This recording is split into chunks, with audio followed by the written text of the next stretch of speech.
Minorities की रक्षा करना है। माइनॉरिटीज, हम सब लोग बोलते हैं हिंदू हिंदू हिंदू, अरे हिंदू जो है हम लोग हिंदू है, लेकिन माइनॉरिटी का क्या अपराध है कि तुम अलग करना चाहते हो, अलग करने का कोशिश कर रहे हो, टुकड़ा टुकड़ा करना चाहते, कभी भी हम सफल होने नहीं देंगे, किसी भी कीमत पर होने नहीं देंगे।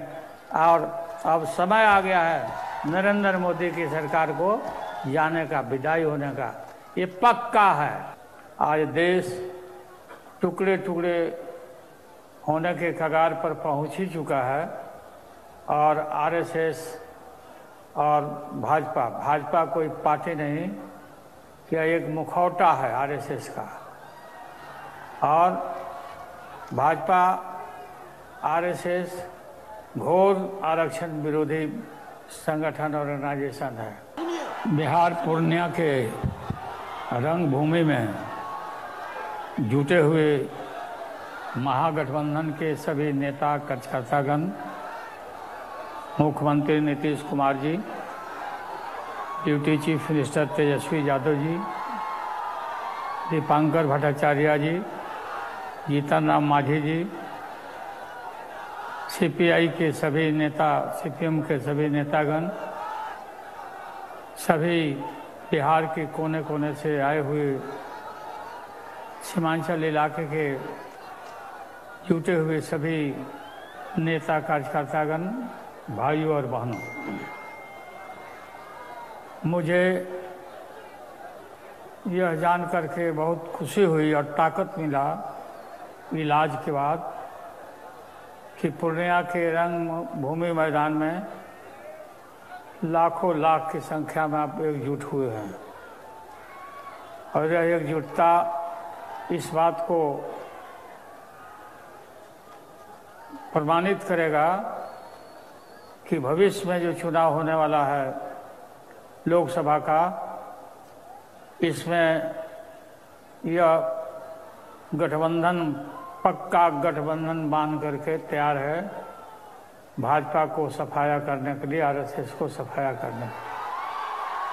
आप सभी को याद होगा कि 14 में ही हमने ये घोषणा किया था कि अगले चुनाव में भारत रहेगा या भारत टूटेगा। और 8 वर्ष के बाद आप देख ही रहे होंगे कि क्या स्थिति हुई है। आज देश टुकड़े टुकड़े होने के कगार पर पहुंच ही चुका है। और आरएसएस और भाजपा कोई पार्टी नहीं, क्या एक मुखौटा है आरएसएस का।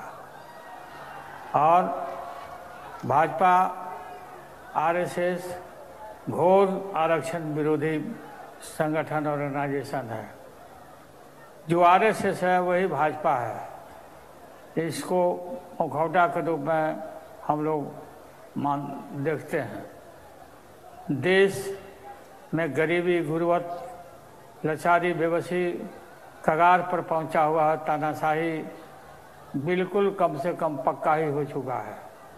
जो नरेंद्र मोदी, आरएसएस जो चाह रहा है वही नरेंद्र मोदी कर रहे हैं। किसी का सम्मान नहीं, सभी लोगों का अपमान, लोकतंत्र की हत्या और संविधान की उपेक्षा। और हम सब एक हो करके इसका मुकाबला करने के लिए, देश को बचाने के लिए, देश लोकतंत्र रहेगा, संविधान रहेगा, हम एक रहेंगे, हम एकजुट रहेंगे तो हमारा भारत रहेगा। भारत को कोई तोड़ नहीं सकता है। अगर हम ढीले पड़ गए, अगर हम कमज़ोर पड़ गए तो बिल्कुल भारत के ऊपर कई एक तरह के कीटाणु सवार होंगे और आएंगे। इसमें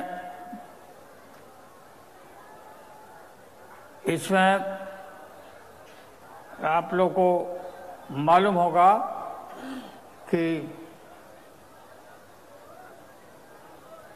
आपको याद होगा कि पूर्णिया के रणभूमि मैदान से ये जो शंखनाद होने के लिए आप हम इकट्ठे हुए हैं,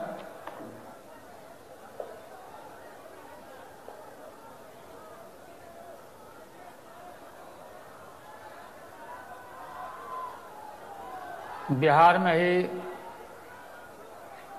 आरएसएस के रथ को हमने रोका था बिहार वासियों के सहारे। बिहार जब जब करवट बदलता है तब तक देश के ऊपर इसका असर होता है। बिहार के करवट पर ही देश में हवा बदलता है, लोग अनुसरण करते हैं। इसमें भाजपा, ये जो आरएसएस है, गुरु गोलवलकर की पार्टी है। गुरु गोलवलकर ने बंच ऑफ थॉट उसमें लिखा है, दो खतरनाक बात लिखा है जो इनके जहन में है और उनके खून में है।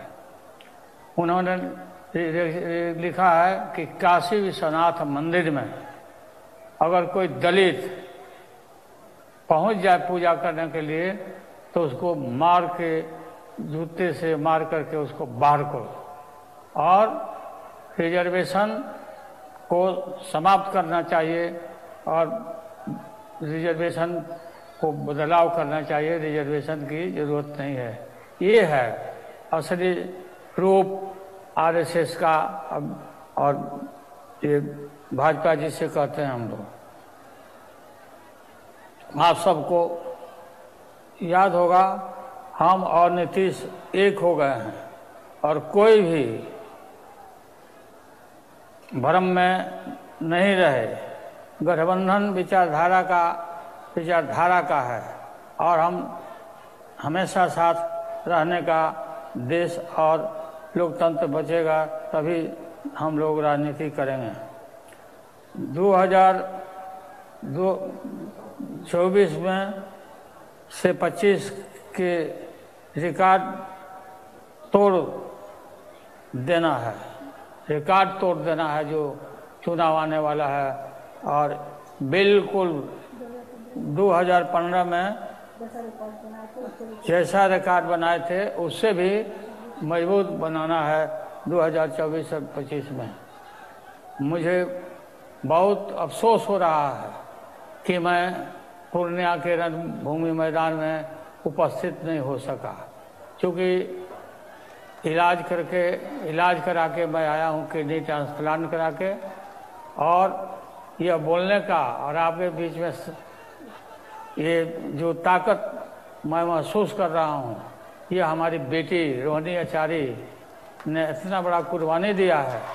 तो कुर्बानी उसने डोनेट किया, अपना जीवन डोनेट किया है। हम उस बेटी को इस अवसर पर बहुत बहुत धन्यवाद देते हैं और उसके कर्जा को लौटा नहीं सकते हैं। आप सब लोगों को मैं बहुत बहुत धन्यवाद। एक रहिए, एकजुट रहिए और कोई भी आपको तोड़ नहीं सकता है जब तक हम लोग एक हैं। हमको देश बचाना है, बाबा साहब अम्बेडकर के संविधान को बचाना है, बिहार को आगे बढ़ाना है, देश को आगे बढ़ाना है, माइनॉरिटीज की रक्षा करना है। माइनॉरिटीज, हम सब लोग बोलते हैं हिंदू हिंदू हिंदू, अरे हिंदू जो है हम लोग हिंदू हैं, लेकिन माइनॉरिटी का क्या अपराध है कि तुम अलग करना चाहते हो, अलग करने का कोशिश कर रहे हो, टुकड़ा टुकड़ा करना चाहते। कभी भी हम सफल होने नहीं देंगे, किसी भी कीमत पर होने नहीं देंगे। और अब समय आ गया है नरेंद्र मोदी की सरकार को जाने का, विदाई होने का। ये पक्का है, ये बिहार का ये आह्वान है, ये महागठबंधन का ऐलान है। और ये संकल्प लेकर के आप सभी वहाँ से जाइए, पूर्णिया से निकलिए और हम पूर्णिया के इलाका, जो सीमांचल का जो इलाका है, हमारा मोस्ट सेकुलर इलाका है, इसको किसी भी कीमत पर भिन्न भिन्न रूप में लोग आएगा, आपको बहकाएगा और उसको पहचानना है और एकजुट होना है और सेकुलर ताकतों को एकजुट होकर के पूरी देश की रक्षा में लग जाना है और आगे 15 के चुनाव में पूरा 24 के चुनाव में पूरा मजबूती के साथ रिजल्ट देना है और बिहार देश को उस पर असर। माले के लेफ्ट के लोगों को अभी हम मुझसे मिले थे दिल्ली में, ये येचुरी साहब आके मिले थे, येचुरी जी मिले थे और उनसे भी हमारी काफ़ी विस्तार से बात हुई। मैं बात करते रहता हूँ, लोग मिलते रहते हैं। और अब आपको याद करा देना मैं चाहता हूँ कि ये राशन ये 5 किलो होता है, 10 किलो हम राशन दे रहे हैं, राशन दे के हम वोट मांग रहे हैं। याद होगा 1910 में ही सुप्रीम कोर्ट ने मजबूती के साथ, सुप्रीम कोर्ट का ये फैसला है, सुप्रीम कोर्ट का ये फैसला है राशन देने का, वितरण करने का, कि राशन जब सड़ रहा है तो राशन सड़ रहा था, गरीबों को बांटो। ये मजबूती से उसका ऑर्डर था सुप्रीम कोर्ट का। और ये बोलते हैं कि हम राशन दे रहे हैं, लगता है कि पूरा ये हल चला करके ला रहे हैं, पॉकेट से अपने ला रहे हैं, अपने घर से ला रहे हैं और वोट मांगते हैं। तो हमको पूरा मजबूती के साथ देश को बचाना है। सभी लोगों को मैं धन्यवाद देता हूं और प्रणाम करता हूं, आदाब करता हूं, सलाम करता हूं और सभी नेताओं को पूरे एक साथ विश्वास करके रहने की जरूरत है। सभी लोगों को नमस्कार। सभी पार्टी के महागठबंधन जिंदाबाद।